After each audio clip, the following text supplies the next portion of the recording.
प्यारे वतन को सलामत रहे,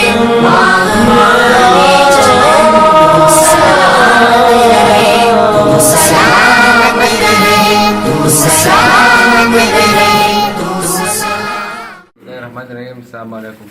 زه د ریسکو ډېر شکرګزار یم چې زما والد صاحب اکسیډنټ کړی او په مټه کې هغو په موقع باندې راورسېدو او په بېهوش حالت کې هغو هسپتال ته ورسول. او بله خبره پکې دا ده چې هغو په ډېرې پیسې ورسره د پاسه 2 لکه روپۍ وې، هغوی ته محفوظ میلاو شوې او زه ډېره شکریا ادا کوم. او د دا حکومت چې د داسې ادارې دی په هر ځای کې کولاو شي. او بسم الله الرحمن الرحیم. دا د RTA ایمرجنسي راغلی وه په مټ سټیشن ته. موږ ته د کنټرول نه کال راغی چې په دغه کې اشاړي کې RTA ده.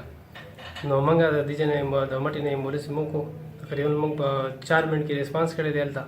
او دا د بایک RTA وه، 2 کسانو پکې او دواړه په بېهوش حالت کې وو. او موږ د هغه ځای نه راوچت کړو او بیا مټې هسپتال ته راوړو. هلته د فرسټ ایډ او ټریټمنټ وکړو.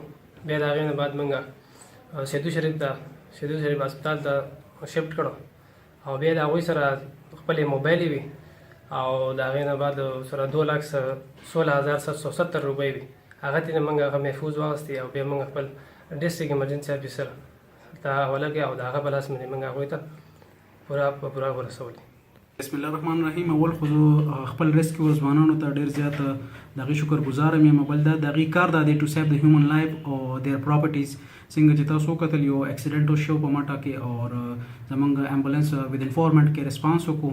هغه کسان انکانشیس وو، موږ هاسپټلایز کړل او هغوی سره ډېر زیات قیمتي پیسې موبایل وغیره دا ورسره او هغه موږ هینډ اوور کړل. اوس هغې ته په سیف لاسونه کې د هغې فیملي ته. او زه د خپل څومره زما ځوانان دي د ریسکیو د ډسټرکټ سواد زه هغې اپریشیټ کوم په دې باندې چې هغې داسې قسم کارونه کوي. نو دا یو ښه خبره ده. او دغه شانتې په دې ډسټرکټ کې نور هم داسې ډېر غټ میټرز راغلي دي. غټې پیسې موږ ته میلاو شوي دي، موږ ته پکې ګولډ میلاو شوی دی. موږ هینډ اوور کړي دي په صحیح سیف دغه ته چې چا اکسیډنټ وغیره شوي ته موږ سیف رسولي دي ورته.